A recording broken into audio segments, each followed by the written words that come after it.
For Louisiana vs. Oils, Recruit That Boot. I'm Jarrett Roser. He's Sam Spiegelman, and summer is absolutely heating up, both temperature-wise and on the recruiting trail. There's an awful lot to get to. A new LSU commit in the last week since we last spoke, and someone that we told you guys to look out for. A couple of new LSU offers in New Orleans for the 2027 class. A guy that we had our eyes on from out of state for LSU is now committed to heading elsewhere. And the Cajuns and Green Wave are adding a bunch of commitments now in mid-June as well. But before we even get into any of that, there's just, will he, won't he visit drama to get into. And I'm not talking about the fact that I didn't get a chance to make my trip to Austin, which has obviously been a roller coaster of emotions. But the roller coaster for LSU fans, Lamar Brown on his way back from Texas A&M on Sunday night, which sounds like it was a little bit of a roller coaster of a trip in and of itself. Lamar is reported to not be coming on his LSU visit later this week. And then by late Monday morning, I think you were the first one to report, Lamar is in fact coming to his visit to LSU later in the week. And so for fans that were, watching a game of tennis there between the Aggies and Tigers overnight, start to unpack some of that for us in terms of what we can share, I guess, from behind the scenes posturing between those two SEC programs as they continue to slug it out for Lamar Brown, the standout from U-High. Yeah, I think if Mike Elko and his staff were drawing up how this would play out in the best case scenario, it was Lamar Brown has a 10 out of 10 official visit, which it sounds like it was pretty close to a 10 out of 10. They were hoping to get a commitment from him, whether it was, public or private on Sunday. Whether it happened privately, who knows? They did not get a public commitment, but he did cancel his official visit. From behind the scenes, I think the expectation was for Lamar, like he didn't need to take his official visit to LSU this weekend. There was some rumblings that he could have returned back to A&M. Obviously, he had thrown out the idea of even visiting Austin before then, so possibly getting back to Austin and then College Station would have been a huge monkey wrench, a huge rent curve rather for LSU. With that being said, he was still planning to make an official visit to LSU just in December before he signed. This is just a 17-year-old who kind of, again, I think he very well could have privately committed to A&M this weekend. They hit a home run on the OV. And with that momentum was like, hey, I don't think I need to make this visit to LSU next weekend. Whether he was sure it was A&M or maybe he was just sure that he wanted to stay home and go to LSU, that's to be determined. I think on LSU's case, there was some concern, but I think right now the concern is in the Aggies' corner, trying to get a read on this situation. Instead, he will be back at LSU. This will be an official visit. And from my intel, this is as close to 50-50 between these two rivals as it gets. So there is a lot to be taken from this final weekend. I mean, this has been even more crazy than I think I could have expected, but I'm here for it. The bulk of this calendar year so far, what I've been told kind of behind the scenes is if someone's telling you that Lamar is heading to Texas A&M right now, then they're wrong if they think that's definitive. If someone tells you Lamar is heading to LSU right now, they're wrong if they're acting like it's definitive, that this is very much a back and forth affair. We've talked about, for at least a year now, the fact that the Aggies have long been far more involved in this than I think Louisiana fans recognize. The relationship there with the Aggies and Lamar has been phenomenal for a long time. He's made one trip after another back to College Station. It's becoming like a second home, a vacation home, the back half of his high school career here. But obviously he's a U-High kid. He's right there across campus at LSU, knows what it's all about across campus, has many connections on both the staff and the roster there in purple and gold as well. And these two programs are giving it everything they have to get this top prospect out of Louisiana, and someone that feels really critical for LSU in a lot of ways. When you look at Blaine Bradford heading to Ohio State, do you want to go 0 for 2 in the U High and Catholic High departments in Baton Rouge right there? It's been a roller coaster. It's going to continue to be a roller coaster. The program's posturing in so many ways to try and be the ones that land him. I haven't changed off of my really early on forecast of Lamar ending up in purple and gold at the next level. But if that visit had been canceled for this week, I would have had to seriously consider it, because it felt like in a slugfest. It felt like one hell of a jab from the Aggies if they were able to get him back potentially 2 weeks in a row at the cost of an LSU visit at the moment. Yeah, Mike Elko looked like Mariano Rivera out there as the ultimate closer, getting this Baton Rouge local kid canceling his OV, and July 10th, here we go. Here's what LSU fans need to consider, though. His best relationships, I think, are at Texas A&M with Coach Tony Girardetti, who is the right-hand man to Elijah Robinson when he was there. And of course, Mason Smith, obviously was at LSU, is a Louisiana guy and has been so thorough with all of these Louisiana recruitments that A&M has been giving LSU heart palpitations to different various points of the calendar for. NIL perspective, I think the Aggies have a box check there. I mean, obviously that 2020 class is famous. I think it was 2020, right? Or 2022. Famous for being the highest spent on NIL. And well, guess what? The oil is still being funneled out of the state of Texas. The Aggies' pockets are just as rich now as they were when they signed that record class. They're just spending wiser under Mike Elko.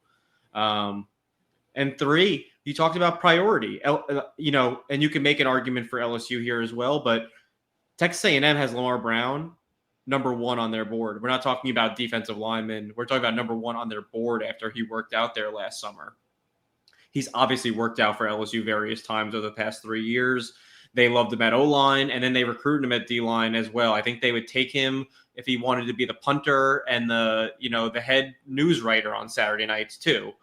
But A&M has, I would say, a bit of an advantage as they kind of opened his eyes to this defensive line position, which he is now, I think unanimously a 5-star on every, service that's left. So to me, it's, I'm curious to see what Coach BK and Frank Wilson and Blake Baker and Kyle Williams have in store, because Mike Elko threw what we thought was maybe a knockout blow before a July 10th commitment. And even though now it seems like, LSU is not going anywhere in this recruitment, which I think we expected, it seems like they have to answer still, with this official visit being a 10 out of 10. How much, I'm trying to think of how to phrase this, but obviously we watched the back and forth of just is the visit happening? Is it not happening? That played out Sunday night and Monday morning. And Lamar is someone that we've talked about before, has some gamesmanship or some showmanship to him in the way he approaches social media. He is acutely aware of how much attention is being put into every move that he makes right now. And I think he and other top prospects, sometimes they enjoy that. Sometimes it aggravates the hell out of them. How much do you, or would you tell fans to read into some of what he's saying? Because every stop of the way, he's got big praise for every school. We keep focusing on LSU and A&M, but he's obviously shouting out Texas and that visit, a lot of love for Miami in recent weeks when he had a chance to get back out there. And he's tried to be kind of vocal this week in the wake of the visit, two-step situation there, that, look, you can say what you want to say about what we're putting out there as prospects or not, but also, this is an experience that we're enjoying, and it's not about the attention of it all. It's me trying to find the right place. How do you kind of sort through the fact that there is so much happening at any given moment and so much word coming out in one way or another at any given moment for not just Lamar, but I mean, we've watched some of it this week with Tristen Keys as well. And for, a lot of top prospects. Yeah, I think here's the thing about Lamar. He's 17 years old. He is like I think genuinely maybe like the sweetest kid I think that maybe you and I have both ever covered. Truly is just like going through this once in a lifetime experience. And before he made his way to beautiful College Station last June, had never visited another college outside of Baton Rouge. And really, he goes to school on LSU's campus. So, like, that, even though it was a big deal going there, it was because he had never been anywhere but LSU. Um, in the last year, he's been able to get to College Station. And, the truth, it's real what they say. Everything is bigger in Texas. And there are some really cool, unique features about Texas that if you're from, I think is it Irwinville, where Lamar is actually Yeah, from? Irwinville. Yeah. It's really astonishing. I've driven through that part of the state. It's cool to see for the first time. And in the last year, he's been able to get to Florida State and UCF and Miami and Texas, where I happen to live 15 minutes from campus, and it is gorgeous out here. It's easy to see why James Simon or Arch Manning or Derek Williams was like, this is it. He is a kid trying to make the biggest decision he's had to make so far in his life. And he has some of the best coaches in the country zeroed in on him. Not to mention, he's very big on relationships, as you and I can both attest to, and other people that have come across his paths. And he does, he visited USC because of his connection to Trovon Reed. He was never going to USC. And he visited Texas for the first time for an official visit, swapped out, who knows what to go there because of his connection to Lallin Clark. But if you gave Lamar truth serum, he's not going to Texas. It's way too late in the race for them to make a move like that. I think he's been honest about his visits. I think when he was at Miami, they had a lot of momentum, and I think Miami is still very much in the picture. I think, like A&M, they should be considered a threat from an NIL perspective, but not because of the relationships. And that's the thing. It's more than just NIL. He didn't cancel or consider canceling his LSU official visit because Mike Elko dropped a bag for him and his family. That's far from the case of what Lamar's Sunday night looked like. Lamar made that decision thinking he, as a 17-year-old, he could just make that visit at a different time, not realizing that Texas A&M thought that visit would be off and then they would be in a great spot for his commitment, or that LSU wasn't going to get a visit in October or November or December in season because he might be committing to LSU, and that might just be the easier thing because LSU does a huge official visit weekend at the end of the season before signing day. So it's tough to be critical of a 17-year-old kid who has good intentions and is just enjoying a process that only he has put himself in this position to enjoy. So for fans on both sides of the fence on this one, for canceling the visit and then rescheduling it, have been merciless with this young man. It's disgusting. It's cruel. It's unusual. I don't stand for it.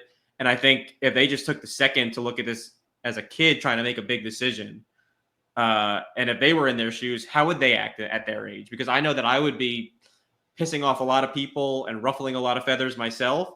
And I'd probably still not be sure about what I want to do. And to Lamar, I don't think he knows what he wants to do. And he's in the public eye at 17 years old trying to navigate this process. I'm getting off my stepping stool now. No, I mean, it's all good stuff. And obviously I've gone on similar rants because the amount of times that fans dive into high school students' mentions and lash out because they're upset one way or another about recruiting decisions.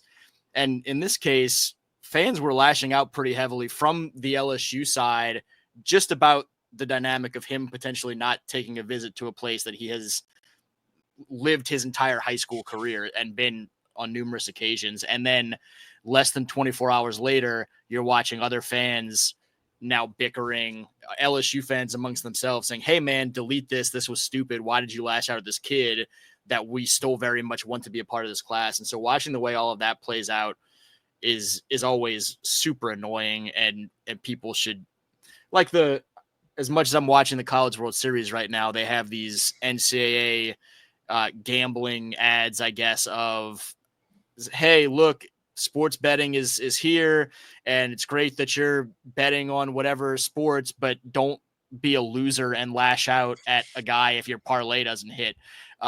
Same sort of thing with the recruiting world. Just, I mean, enjoy it, but lashing out at people because something, a stranger did, affects you from a fan standpoint is really wild when you take the negative approach to all that. And it's interesting watching some of the prospects navigate all of this too, because there are certainly times that they don't help themselves with the way that they kind of poke and prod and whatnot on social media. They should, by all means, enjoy the hell out of the process to the maximum. And I think people also need to realize that enjoying that to the maximum and being active on social media, like you're dealing with high school kids that are going to be active on social media and have some fun with it. And just, I mean, don't overread into some of that stuff. Also, if people want to jab at the prospects and say, oh, the money, the bag drop, whatever, who cares? Like, that's all wide open legal at this point. If a guy wants to go someplace for money, then go to that place for money. If that's your priority, then go do it.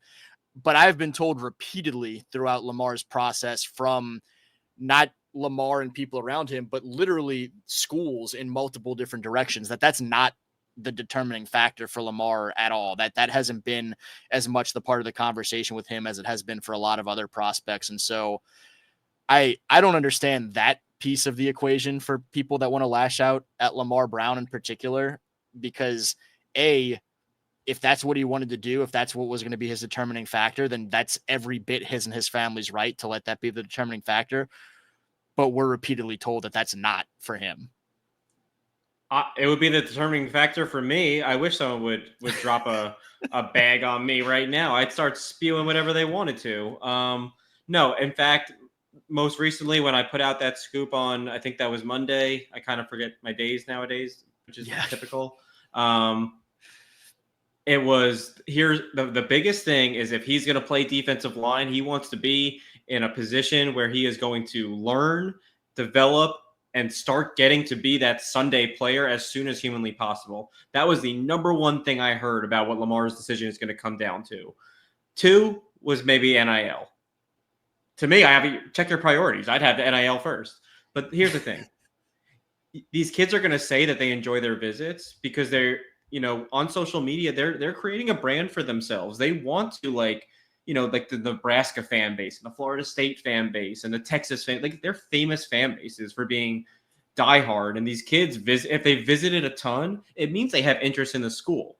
Unfortunately, you can only sign with one school. You could transfer to as many as you want, I guess, but you can only sign with one. So it's, get off their backs. They're trying to create a brand on social media, and Lamar is creating his brand. What he says carries a ton of weight, which is why when he put that statement out, I think it was Monday, I hope people realize this is about mental health here. And this is about a kid trying to make a decision, like you said, whether it's related to money, playing the defensive line, which is not a position he has spent a lot of time taking snaps at, or about, putting his family in the best spot for them to have a healthy future, and watch him play college football. It doesn't matter. What would be important to you if you were making this decision? I just think first, check mental health first, and then, think about your tweets as well. I'm done. Neither one of us was ever blessed to be as athletically gifted as Lamar Brown. I've never been to College Station, but I've been to Miami, I've been to Austin, I've been to LA, and I had a phenomenal time in all of those places, and really enjoyed traveling and lighting up social media with those travels. People didn't care nearly as much, unfortunately for me, but yeah, I mean, you tried. Why wouldn't you? Why wouldn't you have a good time and celebrate, some of those travels as a 17-year-old in high school that is going to see some of these places for whether it be the first time or one of the first couple of times, and just kind of enjoying this, even if a guy transfers, ultimately the high school recruiting process for a big prospect is still a once in a lifetime journey, just how much goes into that and the experience. And so, I mean, by all means, continue to enjoy it. For fans, follow it respectfully, but know that it's going to continue to be a roller coaster for the Lamar Brown recruitment here moving forward. We've spent now almost 20 minutes on Lamar, which is not what I intended to do, but he's that good, and so I don't feel bad about it. But let's start talking about some of these other guys, man. KJ Edwards, someone that we've talked about the last couple of weeks, an out-of-state prospect, but someone that was obviously a priority for LSU at that running back spot. The Carthage, Texas commitment. I mean, the Carthage, Texas Star announces his commitment on Tuesday to A&M, and so another A&M and LSU heavy battle, and the Aggies appear to have won this one, certainly at the moment, in terms of a verbal pledge. How tough is that now for Frank Wilson and company to kind of either continue to try and battle uphill a little bit for KJ Edwards against the home state Aggies, or to pivot and try and figure out, okay, who is our next guy to try and, become a member of this 26 class at that position? Yeah, I'm curious to see what Frank Wilson does here. KJ is not expected to now visit Texas next weekend, which when we spoke on the podcast last week, I had mentioned the Longhorns were the team really in pole position with KJ. So for A&M to kind of come from potentially second or even from third and soar up and land this commitment at this time, almost 6 weeks ahead of schedule, Texas is going to have to reshuffle their board, and LSU is going to have to reshuffle their board. I don't know if they're going to have an in-state target that they really like this much to offer. So it's interesting to see where Frank Wilson will go next. There's still a lot of good running backs that are uncommitted around the country. It's 3 weeks down of official visit season. So you either have to take a senior eval guy. I mean, I know they have camp right now, but I'm imagining they're scrambling because KJ was their top target. And even though they had jumped in late into the race with KJ, they still felt, and I did as well, that they had a puncher shot of kind of stealing him from East Texas. It's a close drive it's almost like equal from Carthage to get to Baton Rouge to get to College Station. So that's a huge misstep for LSU that they now have to kind of reshuffle quickly. The good news for LSU right now, depending on how this develops, is you did sign two great ones in the 25 class in Harlem Berry and JT Lindsay, but you certainly want to add at least another in each recruiting cycle. There have primarily these first two elite camps. It's been a lot of 27 and 28 kids that have been coming through Baton Rouge. So I'm interested to see later this week for Friday Night Lights, when I think we'll have more of the 2026 guys having circled this weekend for Baton Rouge, who comes out to that and what some of those performances look like. It hasn't sounded like there's been a lot of communication from LSU in terms of staying heavily on the in-state guys for this 26 class in the state for running backs. The running back class in-state is not at all what it was in 25, where you're looking at a half a dozen guys that are high-end power forward type guys. There are certainly some names worth knowing. The Alvin Celestines down there at Terrebonne, Kieran Smith at Holy Cross, Jamarcier Plater, who just committed to Wake Forest, up there at Captain Shreve. And that list kind of goes on with some talented guys in the 26 class, but not guys that have been as high on LSU's board, obviously, as KJ or as some of those guys were in the 25 class. And so watching the pivot is going to be really interesting, because I don't know necessarily what that pivot looks like. Do you have anyone in mind that you say, maybe keep an eye on this guy, or is it pretty much, we're going to have to wait and see how this develops now? Yeah, speaking of East Texas, you can kind of check and knock on the door on someone like Tredarian Ball, who was who worked out for Frank Wilson last summer, but Tredarian hasn't made a visit anywhere but Eugene, and he'll be in Eugene this weekend for his OV. There's some Texas ties at Texas. There's some LSU ties at Texas High. That is a tongue twister. Is it too late? He has been committed to Oregon for at least a year since he was at LSU last summer. But off the top of my head, I'm not sure where they go. Yeah, that's tough. And look, LSU fans, we're not going to leave it all as Lamar Brown might be your best option at running back. Just let him do it. The challenging news of trying to navigate the Lamar Brown recruitment, the disappointing news of KJ Edwards heading elsewhere. It hasn't been by any means all bad news for LSU as they've continued to recruit really well. We could have honestly led with Emanuel Tucker with the commitment, but it's been now 5 days. He committed on Thursday as I was heading to elite camp. I can tell you there were members of that LSU staff that as that word got out, okay, Emanuel is now publicly committed to LSU. That there was a lot of excitement to add him to the fold, where you have Bryson Keys and Jalen Chapman already in that offensive line mix. And we talked about last week, Brad Davis and company continue to do a good job positioning themselves with other guys like Darius Gray, Bryson Cooley and company. But Emanuel, a guy we talked about a ton last week, now official, public in this LSU recruiting class. What do fans need to know about him and what he brings to that position group for 2026?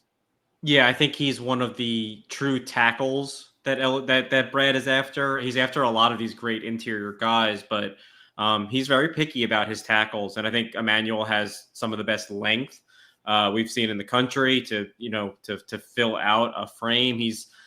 To me, he's still a little bit raw. He's still a little bit lean. So he's someone that's going to take a little bit of time in the weight room to kind of build up that frame to be able to play in the SEC. But you love the athletic traits, the feet, the hips.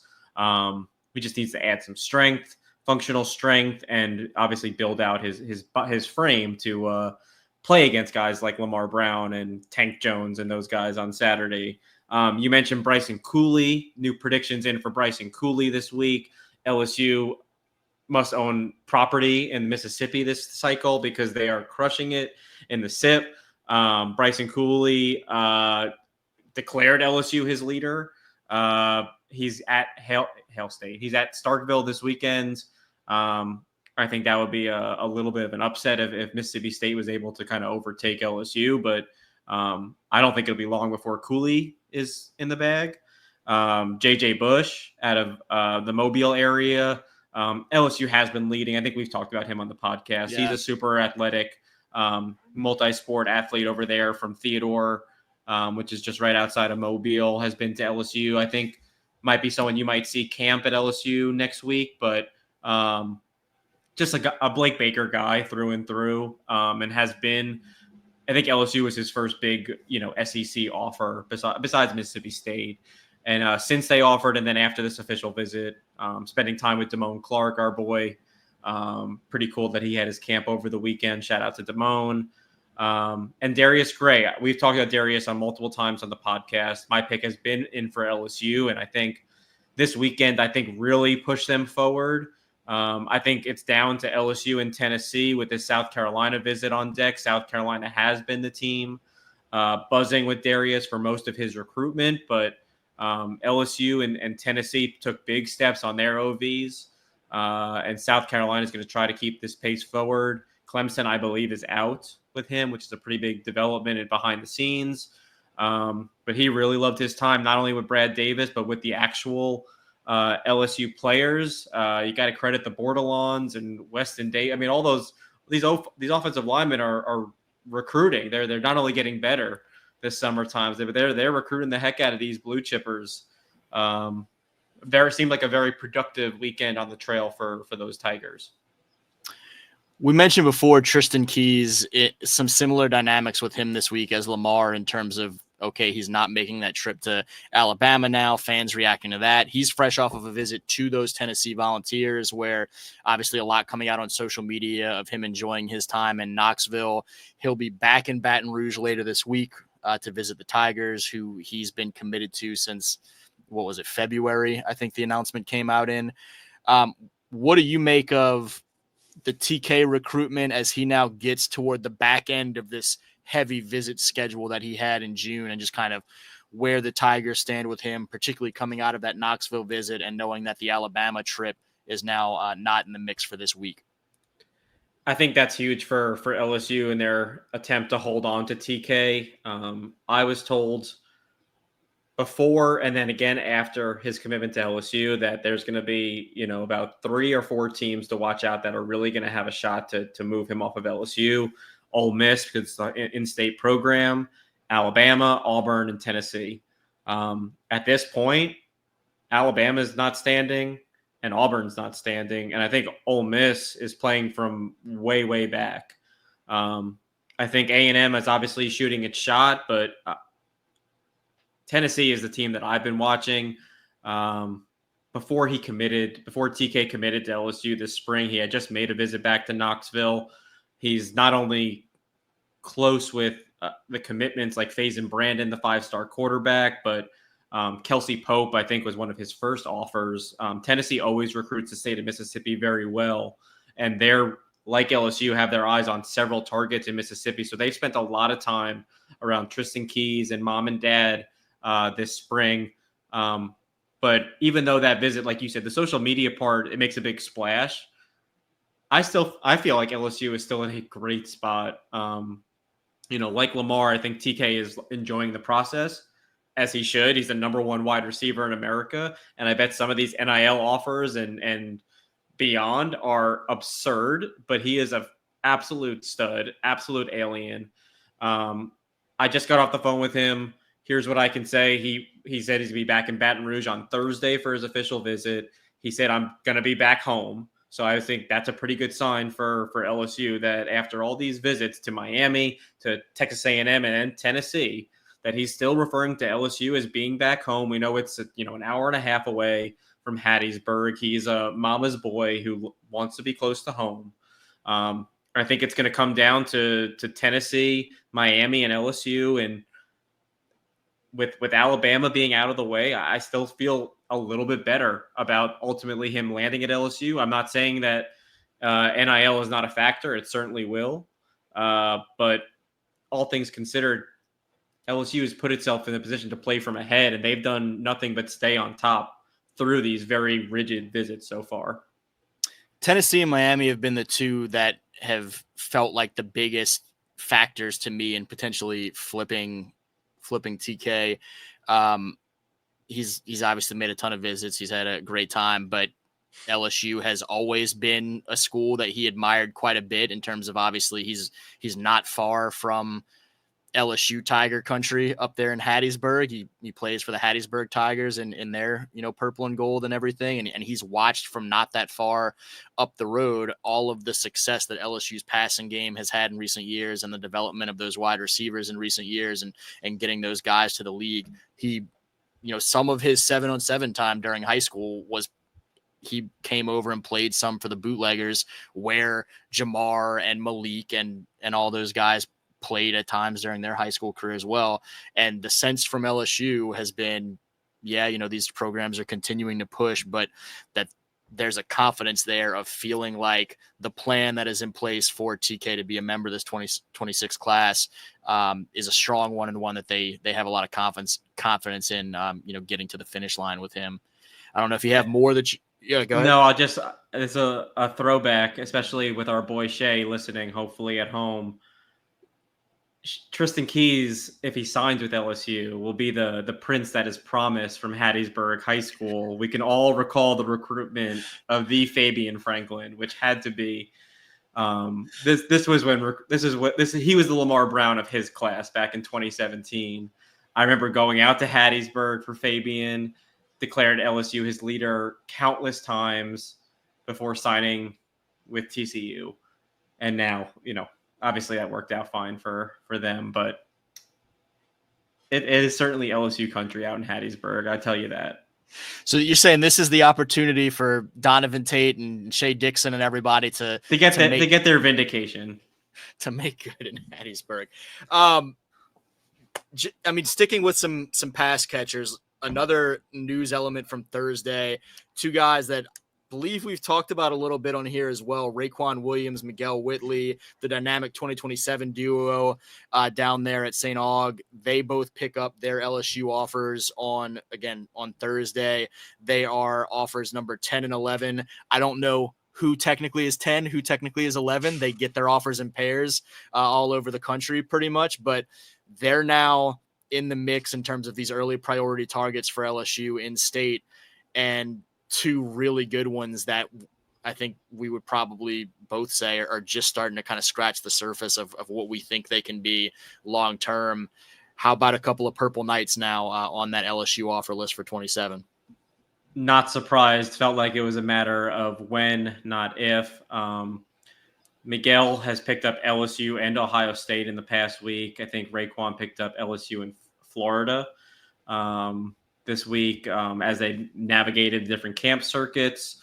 They're different receivers, but obviously what we saw last year in their big breakout sophomore years, much like you said, those are guys that have been obvious guys that were going to get offers at certain points. And to see it, like you said, 11 offers so early in the process for these 2027s. Man, I'm such a big fan of both of these young receivers. I wish I had Robert Valdez on the podcast right now, because if I did, I would just say, you don't have to run the damn ball. You can throw it to these terrific young receivers, make them and their parents so happy if you just got them 8 to 10 receptions a game each. At the same time, they've got Keith Hill and little P-Rob and some of those guys. They want to run the ball as well. And they've got – we all want to run the damn ball. But when you have Raekwon Williams and Miguel Whitley, sometimes you just air it out 8 to 10 times each side of the field. And they've got a hell of a receiving core, obviously. I mean, those are the two headliners, but Tig Coulon and Noel there, the youngster Jalen Noel, they have options at their disposal, certainly. Ray and Miguel, though, both on campus at LSU this past weekend for the 7-on-7 tournament, both made plays. They've been phenomenal early in their high school careers. Looking forward to continuing to watch them develop these next couple of years in the purple and gold of St. Aug. The 11 targets that we mentioned in Louisiana's 2027 class, 5 of them now are theoretically listed at least as receivers. And obviously there's some versatility to that when you have Braylon Kale that can play anywhere on the field. Javon Vital is a guy that I think they look at maybe as more of kind of like a running back, versatile, back/weapon that they can move around and play out of the backfield a lot. And so I wouldn't get too bogged down for LSU fans in the fact that 5 of those guys are listed by the recruiting services as receivers. I think all of them could very well end up being a part of this class. We'll see how it all goes, but very interesting that early on 11 offers in state in the class, 5 are listed as receivers. And then plus obviously the big tight end up there at Ruston High and Ahmad Hudson. I love the early offers that have come out. You mentioned it being, a good number already for LSU in state, but all these guys have been fantastic, productive early prospects at their respective high schools and have been guys that we've really enjoyed knowing early on in their career. So looking forward to the way it all plays out over these next couple of years for them in high school and in the recruiting process. Yeah. My general rule of thumb, especially, with even if you can't figure out their position, someone like Braylon Kalai or Jason Vital, is would you let them leave the state? Would you feel comfortable if they played for Alabama or Ole Miss or now Texas A&M? I was gonna say now Texas, but Texas A&M's closer. And the answer is no. And to me, I know that Braylon Kalai wants to play receiver, and I certainly think he could. I love his makeup to potentially play safety. His experience on offense, the way he has played linebacker, basically a safety at the box for the state championship last year. And yeah, for Jason Vital, I mean, take a look and see what Harlan Berry is doing with his 4.28 speed this season as a freshman, and you'll get maybe a glimpse of what Vital could possibly do in a similar kind of structured role on offense where they can find him different ways to touch the ball and use that elite speed. And he does it all for is it Hamilton Christian? Am I crazy? Yep. He does everything. He's the popcorn vendor. He's the janitor. He does tickets, leading into the game. And then he just touches the ball 30 times and runs around like, Mario without his head on a video game. But I like the offers. I think it's a really good class. I think obviously this 2026 class has been so spectacular. But I'm a big fan of this 2027 group as well. It's been a really good class, and I love how it's continuing to evolve and add some more pieces. And wrapping up with a couple more second straight week. We've got some good Cajuns and Wave notes, more in-state commitments, more for those guys out-of-state commitments as well. Certainly more familiar with some of these in-state guys, but Coach Summerall and company with a nice haul over the course of the weekend.